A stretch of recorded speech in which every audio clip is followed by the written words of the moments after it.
천사의 주인공 일만 천사를 만들게 된 동기를 좀 말씀해 주세요. 네, 알겠습니다.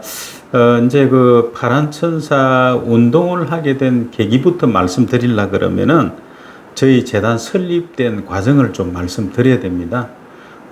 저희 재단은 2007년 7월 27일 날 세종문화회관 세종홀에서 창립식을 갖고 출범을 했습니다. 이 재단을 설립할 때는 단순히 뭐 일반 봉사를 하려고 만들어진 건 아니고요. 이 재단 설립을 하게 된 동기는 우리 사회의 빈곤계층, 지금의 그 사각지대에 있는 어려운 사람들 있지 않습니까? 그 어려운 사람들을 단순히 일회성의 물품을 주고 이래 돕는 것보다는 이분들의 근본을 해결하는 게 제일 중요하다 이 생각을 했습니다. 실제 우리 사회에서 지금 어려운 사람들을 돕는다는 단체는 엄청 많습니다. 그럼 이 단체들이 이 어려운 사람들을 돕는 그 구조는 실질적으로 물품을 나눠주는 이 봉사에서 그치고 있거든요. 생필품, 뭐 예를 들어 연탄 배달을 해준다, 쌀 팔아준다, 뭐 이래 담요 갖다 주는 이런 형태의 봉사, 연말에 학생들 장학금 좀 지어주는 이런 봉사에 그치는 구조입니다.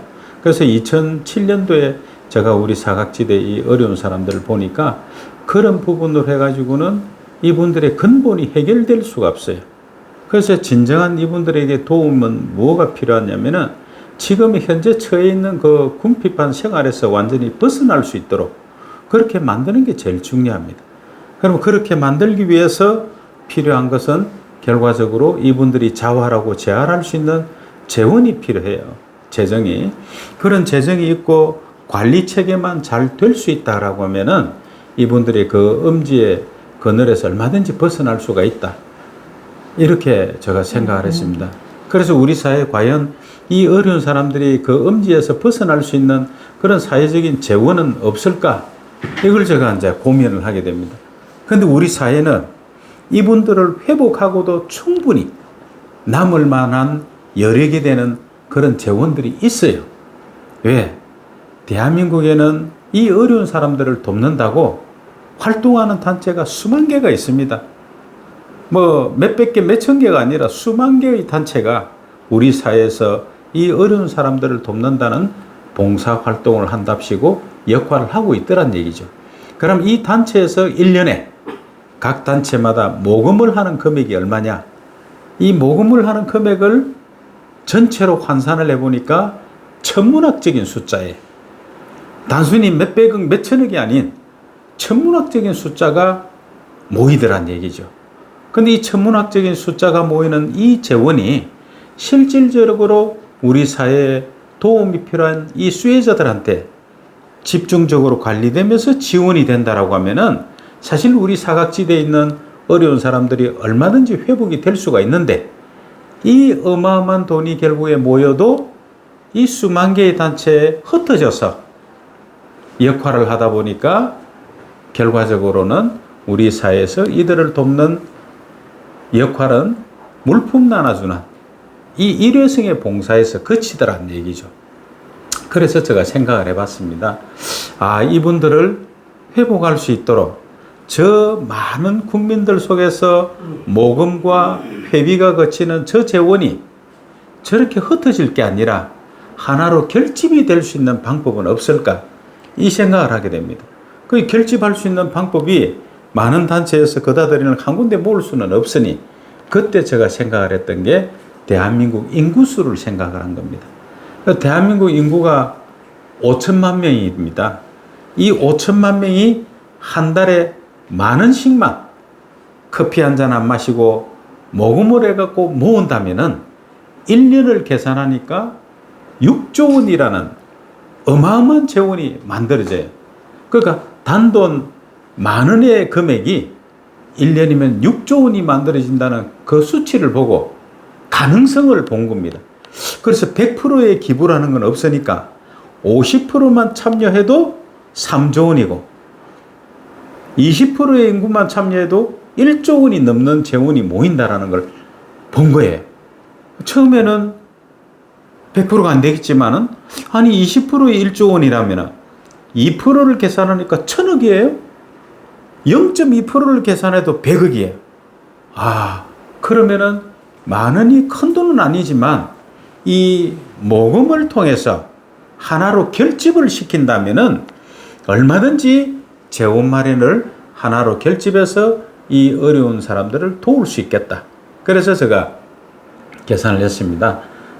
저 자신이 대한민국의 빈곤계층을 다 회복할 수 있는 그 정도의 영향력은 안 되지만 내가 중심에 서서 많은씩 모금을 하는 이 결집을 이끌어낸다라고 하면은, 국민운동을 일으켜서 결집을 이끌어낸다면은 이건 가능성이 있겠다.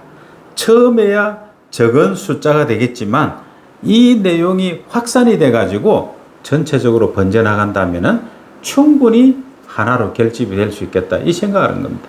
그래서 삶의 희망이 없는 저 사람들에게 삶의 희망을 주고,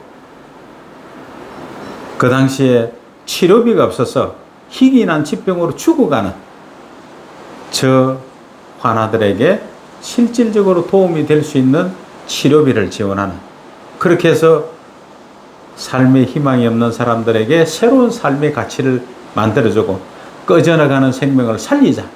그렇게 해서 새 생명을, 새로운 생명을 주는 복지재단을 만들어야 되겠다.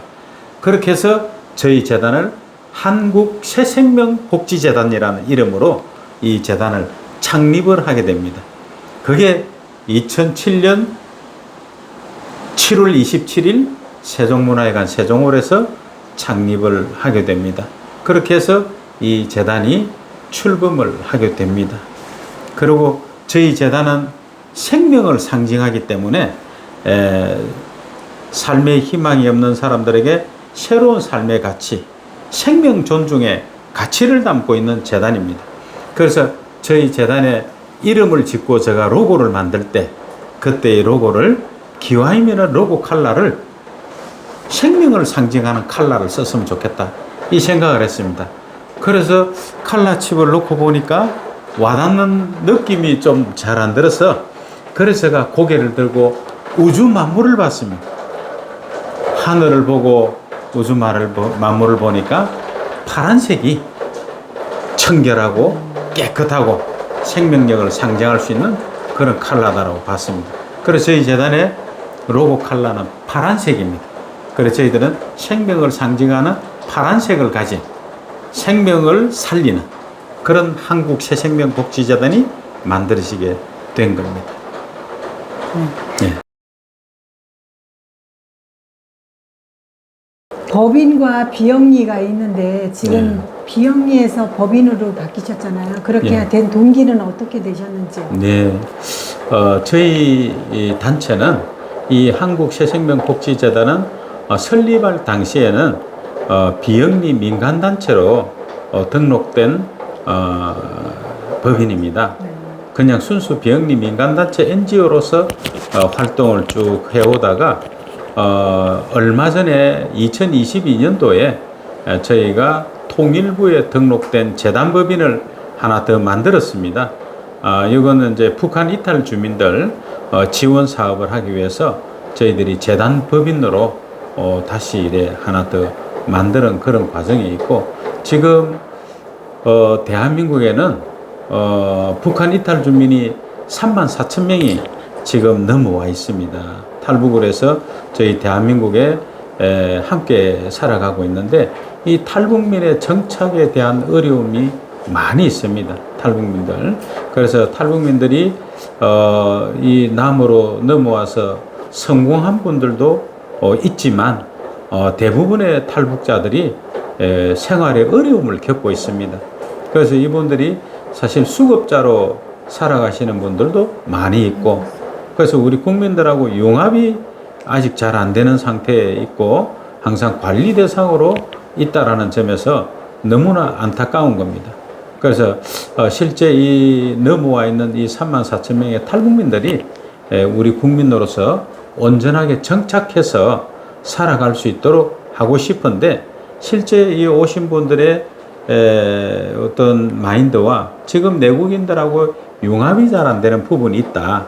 우리 탈북민들이 가까이 가고 싶어도 실질적으로 내국인들이 저 탈북민이라는 그 선입견도 있고 이러다 보니까 서로의 이제 이런 융합이 안 되는 그런 부분이 있는데 뭔가 일이 잘못되면은 저 사람 탈북민이니까 그렇다라는 이런 오해도 있고 그래서 재단에서는 이런 부분들을 해결을 해야 되는 그런 또 사명이 필요해서 그래서 저희들이 저 34,000명의 탈북민들을 우리 국민으로서 온전하게 정착할 수 있도록 살아가는 방법을 만들어야 되겠다. 이렇게 해서 저희는 이 탈북민들을 봉사자로 만들어야 되겠다.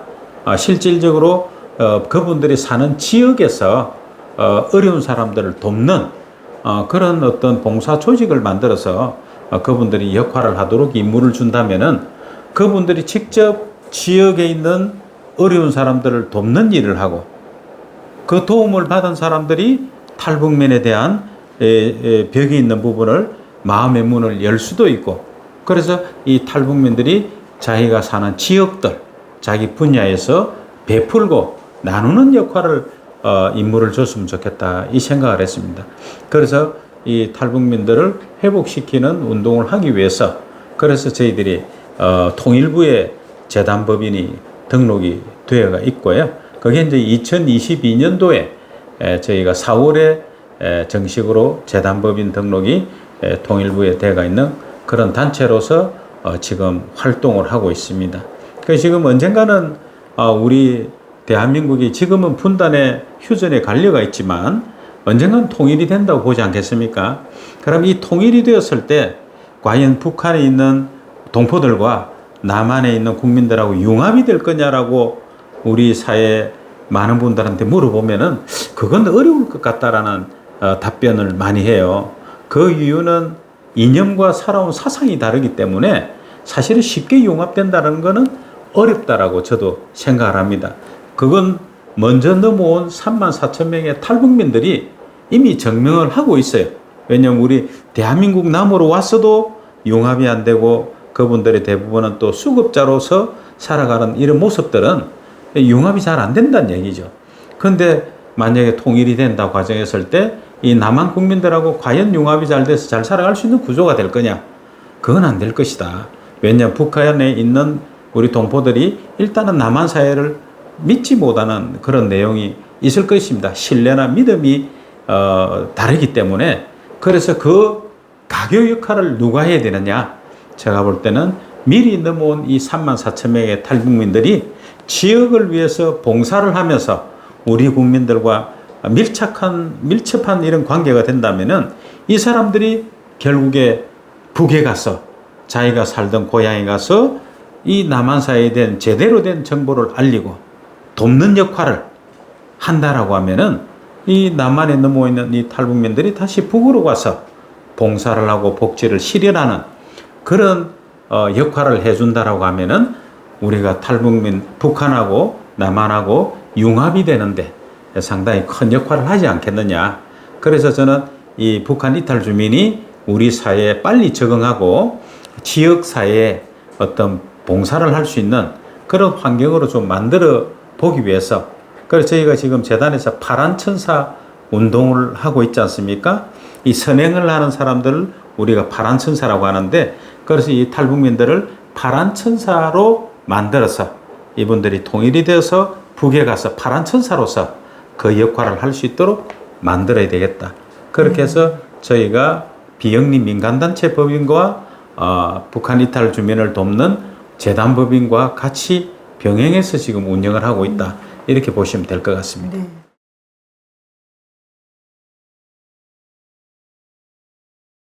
파란 천사의 역할이 그러면은 어떤 역할을 하는 게 가장 지금 이제 이 파란 천사는 저희가 선행을 하는 사람들을 저희가 이제 이름을 파란 천사라고 지었는데 이 파란 천사라는 이름을 짓게 된 계기를 제가 좀 말씀을 드리겠습니다. 저는 이 대한민국의 이 빈곤계층의 어려운 사람들의 처지를 누가 제일 잘 아는가를 봤을 때 결과적으로 보니까 내가 사는 이웃집이 그 형편을 제일 잘 알더라. 그 동네 사람이 그 동네의 어려운 상황을 제일 잘 안다는 거죠. 그러면 이 동네에 사는 사람이 옆집에 있는 어려운 사람을 발굴해서 직접적으로 관리하고 도와준다라고 하면은 그게 제대로 된 시스템이 될 수 있겠다. 이 생각을 했습니다. 그래서 대한민국에는 동 숫자를 세어보니까 행안부에 등록된 동 숫자가 35,000개가 넘어요. 그래서 저는 각 동마다 저희 재단에서 지원을 하고 저희 재단에서 지원을 받아서 봉사활동을 하는 조직을 만들자. 이 조직이 이제 각 동마다 지역에서 재단의 지원을 받아서 그 어려운 사람들을 회복할 수 있는 돕는 역할을 한다 그러면은 효과적으로 진행이 되겠다. 이 생각을 했습니다.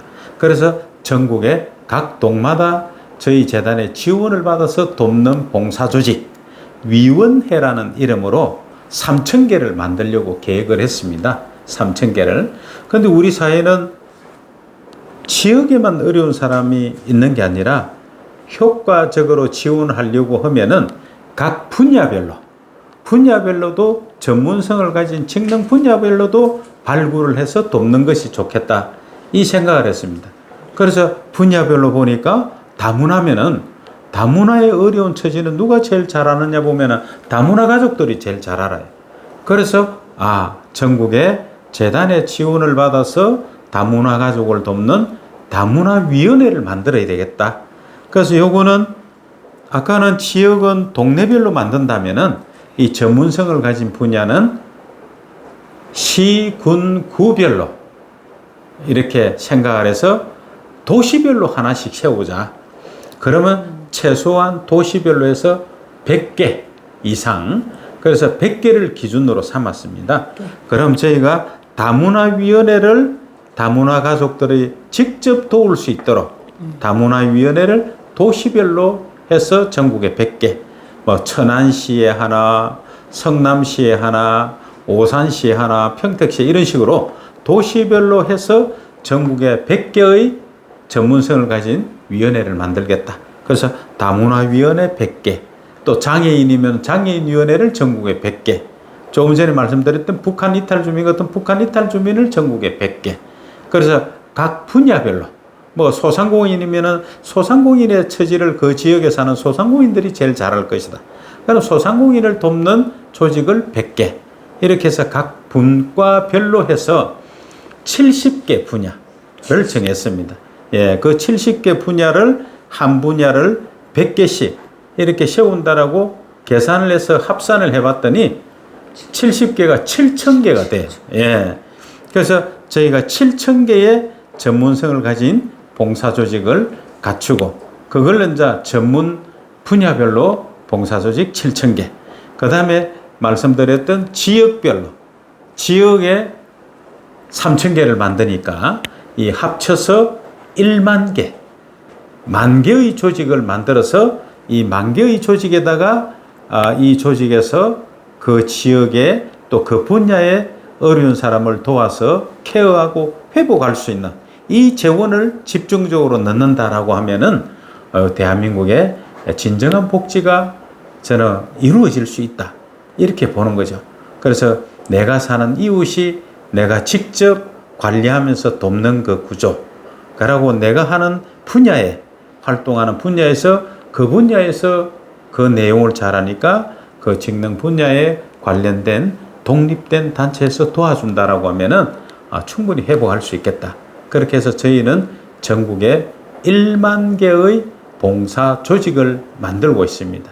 이 1만 개의 봉사 조직을 세우는데 완성을 하고 이 조직에다가 마르지 않는 샘물처럼 지속적인 재원만 넣어준다면은 복지가 완성되지 않겠습니까? 왜냐하면 시스템이 만들어져 있으니까 그 시스템에서 역할할 수 있는 재원만 충분히 부어진다면은 저는 얼마든지 대한민국의 빈곤계층은 회복할 수 있다라고 본 겁니다. 그래서 제가 이 10,000개의 조직을 만들어야 되겠다라고 생각을 했는데, 그런데 10,000개의 조직을 만드는 게 쉽지가 않더라고요. 사실 뭐 한국새생명복지재단 사람들이 잘 몰라요. 제가 지금의 이 조직을 세우겠다고 구상은 20년도에 19년도 20년도에 코로나 전국에 이걸 이제 생각을 하면서 만들어야 되겠다라고 이제 전부 이렇게 계획을 했는데, 그 당시에 보니까 제가 구상하는 대로 10,000개의 조직을 세워서 예산만 체계적으로 들어가면은 대한민국 복지는 완성이 되겠는데, 문제는 10,000개의 조직을 세우는 게 불가능한 게 문제예요. 이 한 개, 두 개도 아니고 10,000개를 조직을 세운다. 내용은 그림은 좋은데 10,000개의 조직을 세우는 게 불가능하더라고요. 근데 그 불가능하다고 해서 제가 포기할 수는 없지 않습니까? 그래서 이제 아이디어를 내기 시작한 겁니다. 그래서 제가 그 당시에 보니까 그냥 이 지역에 맡아달라, 위원장 봉사조직 맡아달라고 해서는 불가능한데, 한 가지 방법이 있다. 그 방법이 뭐냐? 국민운동을 펼치는 거다. 일시에 국민운동을 펼친다라고 하면은 10,000개의 조직도 만들 수가 있겠다. 왜냐면은 우리가 유명 트롯 가수가 인기가 올라가면은, 폭발적으로 이렇게 올라가면은 순식간에 팬클럽이 만들어지고 팬들이 수십만 명이 생기지 않습니까? 그렇다라고 하면은 우리는 대한민국의 빈곤계층을 회복시킨다라는 이 구조의 조직을 만드는데, 국민들에게 제대로만 그 목적이 터치만 된다면은 우리 사회에 수만 개의 단체가 있는데, 이 단체들이 제 기능을 못하는 이런 단체들이 저희의 일의 순수한 목적과 충분히 지역의 어려운 사람을 도울 수 있는 재정적인 지원이 된다라는 게 알려진다면은 무조건 금방 세울 수 있겠다, 이 생각을 했습니다. 그래서 국민운동을 일으키자, 그렇게 생각을 했는데, 그럼 국민운동을 어떻게 일으킬 거냐가 이제 고민인 거예요. 그래서 고민을 많이 했죠. 그러다 보니까 우리 국민들의 민족성에서부터 여러 가지를 제가 이제 생각을 해봅니다. 구상을 해보고 이랬는데, 거기서 보니까 대한민국 국민처럼요, 어려운 사람을 보면은 돕고자 하는 마음을 가진 그런 민족이 많지가 않아요. 우린 정말로 어려운 사람 보면은 뭔가 내가 조금이라도 돕고 싶어하는 이런 마음을 가진 정이 많은 민족이에요. 그 가운데서도 연말이 되면은 어려운 사람을 돕는다고 많은 사람들이 모금을 합니다. 모금을 하는 그 가운데서도 자기 신분을 밝히지 않고 익명으로 기부하는 사람들이 있어요. 익명으로. 그런 사람들을 우리가 보니까 기부천사라는 표현을 써요. 어려운 사람을 돕는 그분들을 기부천사라 그러고, 익명으로 돕는 그 사람들을 기부천사라 그러고, 방송에서는 얼굴 없는 천사라 그러고, 천사라는 표현을 쓰더라고요. 그래서 우리 사회는 선행을 한 사람을 천사 같은 심성을 가진 사람이다, 천사라는 표현을 쓴다라는 걸 제가 봤습니다. 그래서 그러면은 우리 대한민국의 빈곤계층의 어려운 사람들을 돕는 이 사람들을 천사라는 이름으로 호칭을 붙이자면 어떨까? 그리고 대한민국 사람들의 봉사는 선행을 하는 이런 사람들로 천사로 만든다라고 하면은 세상을 바꿀 수 있는 그런 구조가 되겠다. 아름다운 세상을 만드는 천사운동을 펼쳐보자, 이 생각을 한 겁니다. 그래서 천사운동 좋다. 그러면 천사운동. 그래서 10,000개의 조직을 세우는데, 이 10,000개의 조직의 대표자를 저희가 위원장이라는 호칭을 쓰기로 했어요. 그래서 예를 들어서 무슨 서울시의 동대문구의 답심리동에 있는 봉사위원회면은 답심리동에 있는 위원장, 예를 들어서 화곡동에 있으면 화곡동 위원장, 이렇게 해서 모든 지역의 위원장이라는 호칭을 쓰게 되어 있는데, 거기에다가 천사를 붙이자. 그렇게 해서 천사위원장이라고 호칭을 붙여서 대한민국의 천사운동을 일으키자, 이 생각을 한 겁니다. 그렇게 해서 천사위원장이라고 호칭을 부르려고 하다 보니까 뭔가 그 이름 속에서 저희 재단의 목적과 가치가 보였으면 좋겠는데 그냥 천사위원장이라고 하니까 목적과 가치가 안 보여요. 그런데 저희 재단의 목적과 가치는 뭡니까? 생명이잖아요.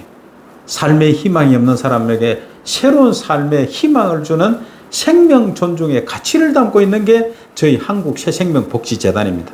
그때 저희가 재단의 생명을 상징하는 컬러로 파란색을 쓰고 있다라고 말씀드렸지 않습니까? 그래서 이 파란색을 천사에다가 덧입혔어요. 그랬더니 파란 천사가 되었습니다. 그래서 이 파란 천사라는 이름으로 대한민국의 전국의 조직을 만드는 운동을 일으키자. 그렇게 해서 파란 천사라는 이름이 탄생되게 되었습니다. 파란 천사 유언자. 예. 그래서 지금 저희들의 조직의 모든 봉사자 이름은 파란 천사라 그럽니다. 대표자들은 파란 천사 위원장이라 그러고. 지금 우리 온 국토에 지금 파란 천사의 물결이 이래 넘쳐나고 있습니다. 예. 그러면 재원 확보를 어떻게 하시는지요? 네. 상당히 중요하죠. 네. 복지를 하는 데 있어서는 제일 필요한 게 재원 아니겠습니까? 말씀드린 대로 제가 전국에 10,000개의 조직에다가 이분들이 그 지역에서 어려운 사람을 도와서 케어를 하고 회복을 시키려면은 거기에 필요한 게 사실은 재원이지 않습니까? 그 재원을 마련하는 게 제일 핵심이죠. 그런데 이 재원 국가에서 할 수 있을까요? 사실 국가에서 안 됩니다. 왜냐하면 우리나라에도 복지 예산을 많이 책정을 해 가지만은 가난한 빈곤계층을 정상적인 삶으로 돌려서 살아갈 수 있도록까지 구조를 만드는 데는 천문학적인 숫자가 들어가기 때문에 안 됩니다. 그래서 말이 있지 않습니까? 가난은 나라님도 해결을 못 한다고. 네. 그렇지만 저는 이 재단을 설립을 할 때 이 빈곤계층을 회복하는 그 일을 하겠다고 나섰지 않습니까? 그래서 시작한 게 10,000원씩, 우리 국민 모두가 10,000원씩 모금을 한다면은 1년이면은 6조 원이라는 돈이 생긴다고 말씀드렸지 않습니까? 그래서 그걸 기대로 해서 시작을 했죠. 근데 제가 이 재단 설립을 해서 그 많은 모금 운동을 했습니다. 1년간 해봤더니 불가능해요. 네. 많은 기부 받는 거 쉬울 것 같지만 절대 안 됩니다. 오히려 돈이 많은 사람일수록 많은 기부 더 어렵다라는 걸 그때 제가 체감을 했습니다. 그래서 이 복지는 모금을 통해서 빈곤계층을 회복한다는 것은 애초부터 잘못된 발상이었다. 처음에 제가 시작할 때는 잘 모르니까 10,000원씩 기부를 통해서 되지 않을까 해서 시작을 했는데 1년의 경험을 통해서 얻은 결론은 모금을 통해서 제가 생각했던 대한민국의 빈곤계층을 완전히 회복시키는 그런 재원 마련은 안 된다고 결론을 내렸습니다. 그래서 저는 그러면은 이 모금을 통해서 생성되지 않으면은 그러면 이 빈곤계층을 다 회복할 수 있는 재원은 어디서 마련할 것이냐, 그 고민을 하게 되었습니다. 그래서 얻은 결론이 뭐냐면은 이 재원은 이 수혜자들을 돕는데 지속적으로 지원될 수 있는 마르지 않는 샘물처럼 계속 나와야 돼요. 끊임없이 나오는 이 재원이 아니면은 이 어려운 사람 회복하는 것은 불가능합니다. 그럼 끊임없이 계속 지원을 하려고 그러면은 결과적으로 얻은 게 우리 국민들의 생활 속에서 자동으로 돈 나오는 구조를 만들지 않고서는 절대 이게 안 된다고 생각했습니다. 그러면은 우리 국민들이 어려운 사람을 돕는데 자동으로 돈이 나올 수 있도록 모금을 해라? 모금은 안 됐지 않습니까? 그럼 방법이 뭐냐? 우리 국민들의 생활 속에서 돈을 쓸 때마다 기부하게끔 이렇게 만드는 방법밖에 없다고 생각했습니다. 근데 돈을 쓸 때, 예를 들어서 물건을 살 때, 결제할 때 기부해라? 기부하겠습니까? 안 하죠? 안 하죠. 그래서 생각한 게 억지로 해서는 안 되고 자동으로 돈이 나오도록 만들어야 된다. 그래서 제가 17년 전에 보니까 우리 국민들의 생활 속에서 돈을 결제하는 구조를 봤어요. 근데 그 당시에 현금으로 결제하는 게 아니고 물건을 살 때 보니까 신용카드를 가지고 결제를 해요. 신용카드를 가지고. 그러면 저 신용카드로 물건 살 때 결제할 때마다 기부금을 떼온다 그러면은 이거 되겠는데, 근데 신용카드 썼는데 기부금 떼오라면 줄 일이 만무하고. 근데 제가 이제 그래서 어떻게 하면 저 카드 쓸 때 돈을 떼올 수 있는 방법이 없을까라고 봤더니, 아니 우리 소비자가 카드를 쓸 때마다 돈을 떼가는 데가 있어요. 보니까 그게 어디냐니까 카드사에서 소비자가 결제할 때마다 가맹점에서 수수료라는 명목으로 떼어가더라고요. 그러니까 카드사가 수수료를 그냥 고정적으로 받아가니까 이 규모가 어마어마한 거예요. 그래서 제가 생각할 때, 그러면은 어차피 돈을 쓸 때마다 기부금을 가지고 와야 되니, 그럼 저 카드 쓸 때 나가는 저 수수료 중에서 일부를 가져온다면은, 이거야말로 마르지 않는 샘물처럼 끊임없이 가져올 수 있는 거 아닌가. 그렇게 해서 카드사의 수수료 중에 일부로 가져오는 이 방법을 아이디어를 내기 시작했습니다. 그런데 카드사에서 회원들이 지금 잘 사용하고 수수료가 나오는 데에서 기부해라고 수수료 좀 내놓으라고 했을 때 내놓을 거냐라고 봤더니 내놓을 카드사가 하나도 없어요. 그래서 그 당시에 이제 우리 사회 카드사의 구조를 보니까 카드사는 매출이 많이 올라가면 결과적으로 뭐가 있으면 회원이 많아야 돼. 근데 회원을 많이 유치하려고 17년 전에 보니까 카드사들이 설계사들을 동원해가지고 가판도 하고 뭐 여러 가지 방법으로 회원 유치를 하려고 애를 많이 써요. 근데 그 회원 유치가 쉽지 않다는 걸 제가 봤습니다. 그래서 착안을 한 게 카드사들에게 제안서를 제가 넣습니다. 요즘 시대에 소비자에게 혜택을 많이 준다고 해서 카드 회원이 카드사를 옮긴다든가 쉽게 가입한다든가 그렇지 않다. 그러면은 어떤 카드를 만드냐면은 의미가 부여된 카드를 만들어라. 쉽게 말해서 소비자가 소비함으로 인해서 어려운 사람을 자동으로 도울 수 있는 기부천사 카드 같은 걸 만들어라고 제안을 합니다. 그랬더니 각 카드사들에게 제안을 했더니 그 중에 한 카드사가 오케이를 낸 거예요. 이 아이디어 너무 좋다. 이 카드사들은 회원만 많이 유치하면은 여러 가지 방법을 택하고 있는 그런 과정이 있는데 기부천사 카드 이거 너무 의미가 좋다. 그렇게 해서 저희 재단하고 MOU 체결을 맺습니다. 네. 그렇게 해서 제가 이제 기부천사 카드라는 걸 그 카드사하고 제휴를 해서 만들게 됩니다. 그렇게 해서 그 카드사에서 유명 연예인을 내세워서 마케팅을 했는데 3개월 만에 3만 명이 넘는 회원이 등록을 해요. 어마어마한 속도로 그냥 등록이 된 거죠. 그렇게 해서 그 카드사에서는 매월 25일만 되면은 그 카드 매출 금액의 0.2%를 기부하기로 했습니다. 그래서 매출 금액의 0.2%가 매월 25일만 되면 자동으로 돈이 들어오는 거예요. 자동으로. 굳이 제가 10,000원을 기부해라, 20,000원을 기부해라 안 해도 매월 25일만 되면 자동으로 돈이 들어옵니다. 그래서 제가 재원 마련을 하는 데 있어서 10,000원씩 기부를 받지 않아도 우리 생활 속에서 아이디어만 잘 내면은 자동으로 기금을 생성되는 재원을 마련할 수 있다라는 확신을 제가 얻게 됩니다. 그러면서 됐다. 물론 이 카드의 0.2%의 구조가 대한민국 빈곤계층을 회복할 수 있는 그런 재원은 아닙니다. 그렇지만은 저한테 다가온 거는 큰 의미로 다가왔어요. 뭐냐면은 된다는 확신을 심어준 겁니다. 우리 생활 속에서 얼마든지 재원을 마련할 수 있다는 확신을 준 거죠. 예. 그래서 제가 다음에 두 번째 아이디어를 냅니다. 이 두 번째 아이디어는 1년에 1,000억의 재원을 마련할 수 있는 아이디어를 냅니다.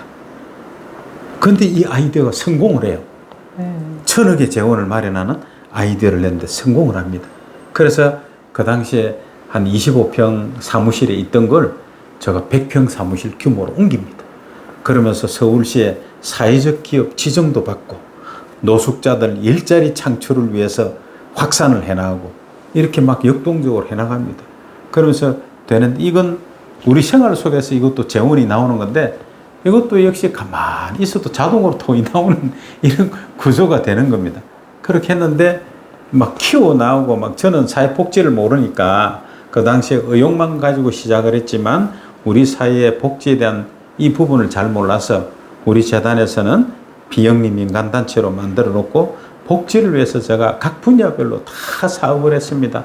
안 해본 사업이 희귀난치병 돕는 사업, 청소년 아이들 인성교육 사업, 뭐 노숙자 지원 사업, 어르신들 지원 사업, 하여튼 뭐 하다못해 국군 위문공연서부터 우리 사회에 복지가 필요한 모든 분야는 제가 다 해봤습니다. 그 시점에. 왜냐하면 이걸 어려운 사람들의 처지를 내가 무언지를 분명히 알아야 이분들을 도울 거 아니냐. 그렇게 해서 열심히 쫓아다니는 그 일에 매진을 하고 이 1,000억의 재원이 들어오는 거는 그냥 가만히 있어도 그냥 재원이 들어오는 구조라 이 재원이 들어오는 구조는 실무자한테 맡기고 이렇게 진행을 했습니다. 근데 이 실무자 둘에게 맡긴 게 실패를 합니다. 왜냐면 이게 이제 너무나 쉽게 돈이 들어오는 이 구조가 되다 보니까 이 실무자 둘이 그냥 어느 날 그냥 싸들고 나가버려가지고 저희 재단 이름 팔아가지고 그냥 개인 영리 목적으로 하는 구조가 돼버리니까 저희는 이 1,000억의 재원 마련해서 잘 올라가다가 실패를 합니다. 그 실패를 하면서 제가 그냥 그 100평이 넘는 사무실에 있다가 임대료를 못 내가지고 결국에 쫓겨나왔어요. 돈이 없으니까. 그런 어려움을 겪습니다. 그렇게 어려움을 겪으면서 다시 제가 꿈을 꿉니다. 그래서 다시 새로운 아이디어를 내는데 그 아이디어는 1년에 5,000억 재원을 마련하는 아이디어를 또 냅니다. 근데 이 5,000억 재원이 처음에 또 잘 되어 갔어요. 근데 이것도 또 실패를 합니다.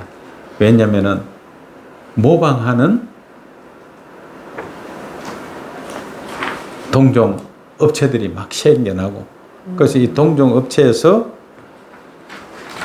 모방하니까 결국에 또 일이 안 되고 그렇게 해서 이렇게 진행을 쭉 했는데 저희가 5,000억까지의 재원을 자동으로 생성되는 이 구조까지 제가 만들었지만 결국에 재원에 만드는데 실패를 했다라는 말씀을 드리고요. 그래서 저희 재단에는 재정이 없습니다. 재정이 없고 실질적으로 뭐 후원자들 저는 애초에 17년 전부터 만 원씩 기부받는 후원자 유치하려고는 제가 아예 노력을 안 했어요. 왜냐하면 후원받기는 어려우니까. 그래서 오로지 재단의 재원은 자동으로 생성되는 이런 마르지 않는 샘물처럼 나오는 재원이 없으면 무조건 안 된다. 이 생각을 했습니다. 그런 과정에 제가 2018년도에 새로운 아이디어를 냅니다. 그 새로운 아이디어는 1년에 조 단위 이상의 재원이 나오는 우리 생활 속에 돈을 본 겁니다. 우리 국민들 생활 속에서만 나오는 재원이에요. 이게 매년 1년에 1조 원 이상의 재원이 나왔다가 소멸되는 논이 있습니다. 나오면은 소멸이 돼요. 매년 나왔다가 소멸되는 이 재원을 본 겁니다. 야, 저 재원을 복지기금으로 끌어올 수만 있다면은 이거야말로 마르지 않는 샘물처럼 지속적인 물줄기가 되는데 저걸 가져올 수 있는 방법이 없을까를 놓고 제가 많은 고민을 했습니다. 그런 가운데서 어느 날 아이디어가 나온 겁니다. 그래서 그 아이디어로 진행했더니 이게 되는 거예요. 이게 그냥 뭐 시뮬레이션을 돌렸더니 자동으로 이거 가만히 있어도 그냥 돈이 들어오는 겁니다. 자동으로. 왜? 우리 국민들 생활 속에서 조 단위가 넘는 돈이 소멸되는 이 재원을 자동으로 가져올 수 있는 이 구조를 만들었으니 이거는 재원은 자동으로 들어옵니다. 계속해서. 그래서 이 시스템을 만들었어요. 자동으로 돈이 들어오는 이 구조를 만들고 나서 이제 됐다. 아까 말씀하시는 우리 재단의 어려운 사람을 돕는 이 예산은 어디서 마련하느냐? 우리 국민들의 생활 속에서 마르지 않는 샘물처럼 매년 자동으로 나오는 이 재원을 저희가 기부로 연결을 시켜서 복제를 할 수 있도록. 그건 우리 국민들이 뭐 기부하고 이런 내용하고는 관계없습니다. 생활 속에서 나왔다가 소멸되는 돈이 있습니다. 그걸 연결을 시켰더니 되더란 얘기입니다. 그렇게 해서 복지기금은 1년에 1조 원 이상의 재원이 마련될 수 있는 기금 확보의 시스템을 만들었다. 그럼 이 시스템은 대한민국의 1만 개의 조직이 다 되었을 때 이 재원은 풀어넣는 구조로 하겠다라고까지 정리가 되어가 있습니다. 그래서 저희 재단의 복지기금은 그렇게 마련한다라는 걸 제가 말씀드릴 수가 있겠습니다. 조직원들이 무슨 역할 그거 좀 한번 말씀해 주시면 좋겠습니다. 네. 그래서 저희 재단은 지금 파란천사 조직으로 형성을 해 나가고 있습니다. 그래서 저희 조직은 이 파란천사 조직이 아까 말씀드린 대로 각 동별로 세워서 전국에 3,000개, 그 다음에 분야별로 각 분과별로 70개 분야에 전국에 7,000개의 조직, 그래서 이 10,000개의 조직을 지금 세워나가는데 이 10,000개의 조직을 위원회라는 이름으로 실질적으로 봉사 역할을 하는 이 조직입니다. 그래서 10,000개의 위원회 조직을 만들고 있고 이 10,000개의 위원회 조직을 관리하는 조직, 요걸 그 위에 조직을 저희가 지회라는 조직을 편성하고 있습니다. 그래서 이 지회는 시, 군, 구별로 대표하는 조직, 그러니까 이 위원회를 돕는 조직으로 해서 각 지역별로 지회를 만들고 있습니다. 그래서 지금 235개, 250개 정도의 지회를 지금 구상을 하고 있습니다. 그러면 천안시의 파란천사 천안시 지회, 파란천사 평택시 지회, 뭐 파란천사 저희들이 충남 홍성군 지회, 이런 식으로 지회가 235개에서 250개 정도 이렇게 지금 만들려고 지금 조직을 해나가고 있고요. 그리고 이 지회를 또 관리하는 조직, 그럼 충청남도에 있는 지회를 관리하는 조직으로 연합회, 그래서 충남연합회, 충북연합회, 뭐 서울특별시 연합회, 부산광역시 연합회 이렇게 해서 전국의 연합회를 17개 이렇게 만드는 걸로 되어가 있습니다. 그래서 17개 연합회가 있고, 그 다음 17개 연합회 밑에 이제 235개의 지회, 그 다음에 이 235개의 지회 속에 1만 개의 위원회 조직이 있다. 이렇게 저희 조직을 보시면 될 것 같습니다. 예. 이제 뭐 규모라든가 지금까지 해오시면서 한 3가지 정도 성공 사례를 한번. 예, 저희 지회가 이제 22년도, 3년도, 22년도에 저희가 지회가 만들어지기 시작을 했습니다. 그래서 그 가운데서 제일 잘 되는 지회가 지금 홍성군 지회입니다. 홍성군, 충남 홍성군 지회인데 이 충남 홍성군은 지역에 그렇게 큰 지역이 아닙니다. 그런데 그 홍성군 지회가 제일 잘 되고 있습니다. 거기는 지금 현재 150명 정도의 위원장이 활동 중인 걸로 알고 있습니다. 그러면 아까 말씀드린 대로 지역별로, 분야별로 모든 조직의 대표자들이 다 뽑힌 거죠. 위원장들이 다 있다는 얘기거든요. 그런데 이 홍성군 지회에서는 뭐 많은 봉사활동을 하고 있어요. 파란천사라는 이름으로. 그래서 활동을 하면서 아주 조직적이고 체계적으로 잘 되고 있고, 그렇게 잘 되다 보니까 뭐 반찬 나눔도 매주 일어나고 매일같이 이래 지역에 활동들을 하고 있습니다. 그러면서 그 원체 활동을 포괄적으로 잘 하다 보니까 그 지역에서 활동하는 봉사단체의 단체장들이 저희 파란천사 임원으로 다 들어와 있어요. 뭐 예를 들어서 뭐 적십자다. 그럼 적십자 회장님이 적십자의 활동도 하지만 우리 파란천사 위원장으로 또 활동을 하고, 예를 들어 새마을협의 회장이다. 그럼 이 새마을협의 회장이 다시 우리 파란천사 위원장으로도 활동하고, 그래서 홍성에는 뭐 여성단체 협의회라고 있어요. 네. 그 여성단체 협의 회장님도 우리 파란천사 위원장으로 활동하고 그래서 홍성군 지역에 있는 모든 대표자들 뿐만 아니라 활동하는 분들이 전부 파란천사 임원으로 들어왔다 해도 과언이 아닐 정도로 외지관한 분들이 다 파란천사의 옷을 입고 있습니다. 뿐만 아니라 뭐 정치인들 가운데서도 또 들어와 있는 분도 있고 지금 홍성군에는 군 의원들이 50% 정도가 저희가 파란천사로서 지역의 봉사활동을 같이 병행하고 있습니다. 그렇게 활성화되고 잘 되고 있다 보니까 얼마 전에 저희가 4월에는 아예 홍성군하고 저희 재단하고 자매결연을 맺었습니다. 자매결연을 맺어서 실질적으로 저희들이 홍성군을 체계적으로 이제 지회 조직이 만들어져서 역할을 잘하기 때문에 저희가 체계적으로 지원을 하고 있습니다. 그래서 지금 성공 사례를 본다면은 홍성군이 제일 잘 되고 있다. 홍성군에서도 그러면은 어떤 일을 하는데 홍성군에서의 복지는 뭐 다양하게 다 하고 있습니다. 저희들이 뭐 아이들 돕는 것부터 어르신들 케어하는 것부터 모든 복지를 지금 재단에서 예산은 지금 아직 못 주고 있습니다. 왜냐하면 예산은 어차피 만 개의 조직이 다 만들어진 가운데서 나중에는 형성될 예산이기 때문에 지금은 저희들이 물품 봉사, 저희들이 우선적으로 선제적으로 할 수 있는 게 기업들로부터 받는 물품을 저희들이 배포를 해서 그 지역에 필요한 사람들에게 나눠주는 그 역할을 중점적으로 하고 있고요.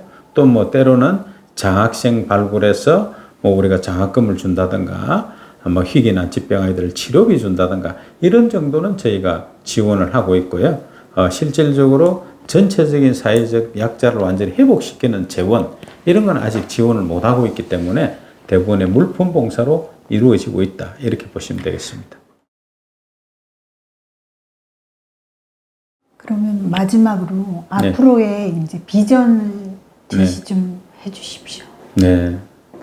그래서 지금 저희 파란천사는 아주 순조롭게 지금 잘 되고 있습니다. 잘 되고 있고 지금 재단에서의 목표는 저희가 2027년 7월 27일이 저희 재단 창립 20주년이 되는 해입니다. 그래서 저희들이 2027년 7월 27일까지 대한민국의 10,000개의 조직을 모두 완성을 하겠다라는 계획을 갖고 있습니다. 그래서 2027년 7월 27일까지 각 분야별로 7,000개의 조직과 그 다음에 지역별로 3,000개의 조직을 완성을 해서 대한민국 복지를 실현을 하겠다. 이런 계획이고요. 그리고 또 뭐 한 가지 제가 또 덧붙인다면은 지금은 이 10,000개의 조직에 10,000명의 위원장이 다 서면은 이 분들로 통해서 대한민국의 복지가 형성되어 나갈 거 아닙니까? 그렇게 해서는 빈곤계층을 다 회복하겠다는 게 꿈이니까. 그런데 이건 지금 되고 있어요. 그 방향으로 지금 가고 있습니다. 제가 책정해놓은 이 예산이 마르지 않는 샘물처럼 지속적으로 우리 10,000개의 조직을 통해서 수혜자들한테 지원이 되면서 회복되는 일이 벌어지면은 그러면 지금은 저희가 1조 원의 예산이 들어간다면은 이 예산은 2조 원, 3조 원, 4조 원으로 불어날 수밖에 없습니다. 왜냐하면 우리 국민들이나 모든 이런 봉사에 대한 기금이 지금은 사실은 지원되는 방법이 다양한 분야에 묻지마기보다 상당히 많이 있다고 저는 봅니다. 그럼 그런 재원들이 실질적으로 내가 직접 내 지역의 어려운 사람을 돕는 재원으로 활용이 될 수 있다. 이렇게 각인이 되기 시작하면은 지금 저희 파란천사 운동을 하는 이쪽 지역으로 저희는 재원이 몰릴 수 있다라고 보는 거죠. 그렇게 봤을 때 처음에는 마중물로 1조 원이 들어간다고 하지만 이 부분이 2조 원, 3조 원으로 계속 이렇게 정폭이 되기 시작하면은 대한민국의 빈곤계층을 회복시키는 기금 조성에는 문제가 없다. 이렇게 보고요. 그렇게 해서 이 복지가 완성이 되어 나간다면은 저는 이제 이 1만 명에게 제가 보답을 하려고 합니다. 그 보답은 우리 1만 명의 이름을 대한민국 역사에 남기고 싶다. 완성이 되었을 때 이런 구상을 가지고 있습니다. 그래서 이 1만 명의 이름을 한자 한자 새겨서 지금 이제 대한민국에는 세계 평화 작가 한한국 작가라고 있어요. 이분은 한글로 글씨로 써서 한반도 지도, 전 세계 지도를 그리는데 이분에게 제가 부탁을 드렸어요. 우리 1만 명의 이름을 1만 1,004명의 대한민국 근현대사 인물 1,004명과 우리 파란선사 위원장 1만 명을 이름을 한자 한자씩 새겨서 한반도 지도를 좀 만들어 줄 수 있겠느냐. 그렇게 제가 제안을 했습니다.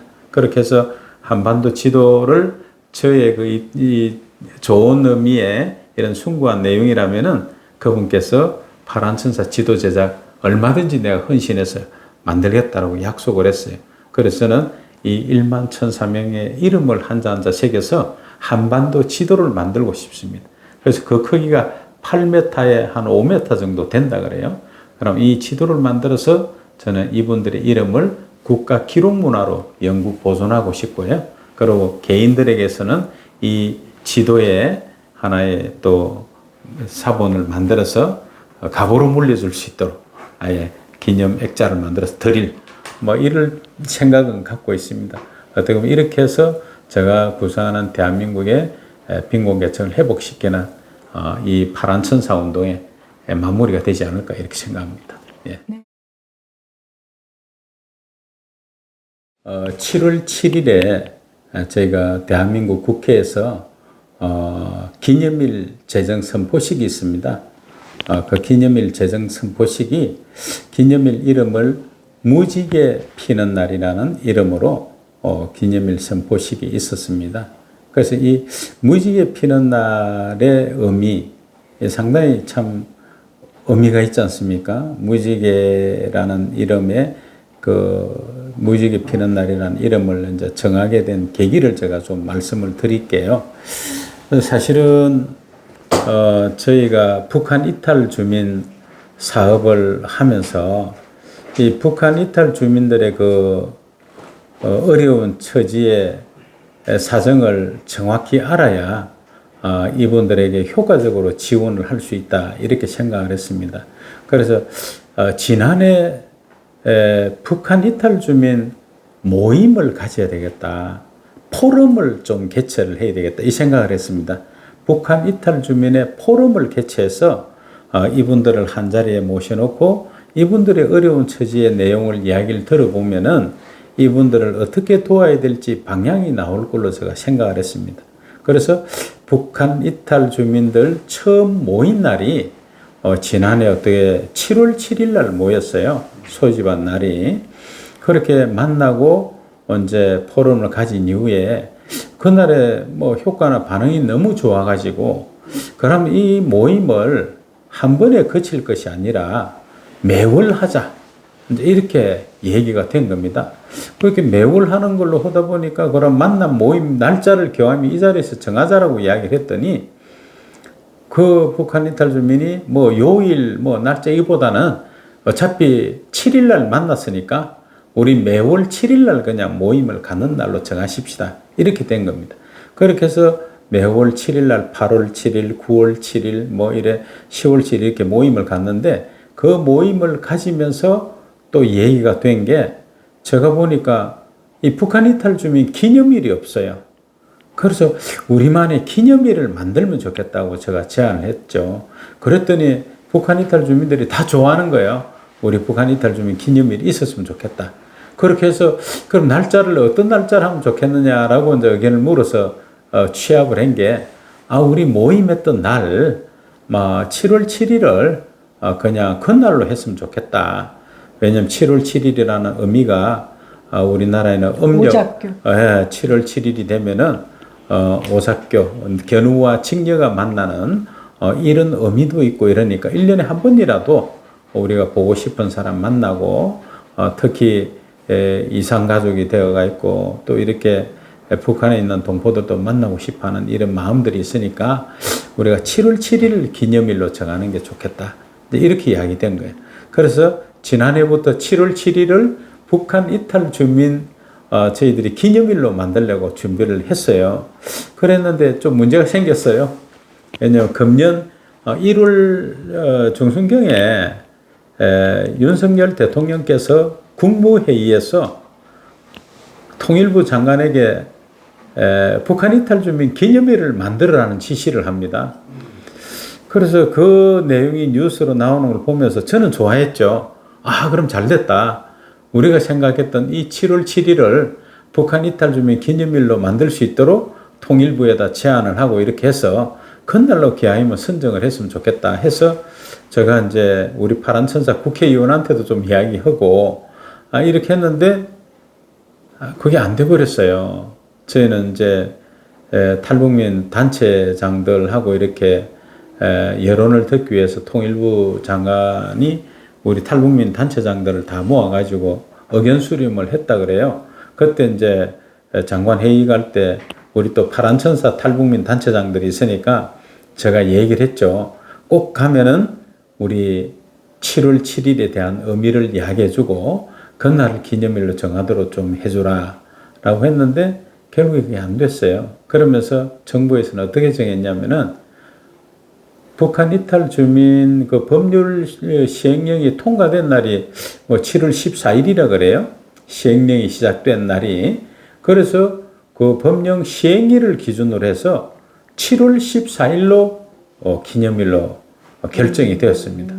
그러니까 7월 14일로 결정이 되니까 저는 사실 좀 너무 안타깝죠. 맞아. 왜냐하면 저희가 7월 7일이 되어서 이래 의미가 되었으면 좋겠다 이 생각을 했는데 그래 안 되고 나서는 처음에는 낙심을 했는데 가만히 생각해 보니까 그게 아니에요. 이 7월 7일이라는 거는 꼭 북한 이탈 주민에게만 한정만 지을 게 아니라 서로 사랑하는 사람들이 1년에 한 번 만나는 모든 사람들이 1년에 한 번 만남을 갖는 그런 날로 하면은 오히려 더 좋겠다라는 생각이 들었습니다. 그런 가운데서 우리 사회가 원체 지금 정치적이나 종교적이나 또 뭐 다문화 가지고 있는데 인종별로도 이렇게 구분 짓고 이러니까 이런 부분들을 하나로 화합하는 날, 서로 상대방을 생각하고 상대의 입장에서 이해해 줄 수 있는 화합하는 그런 날의 의미로도 부여하면 좋겠다.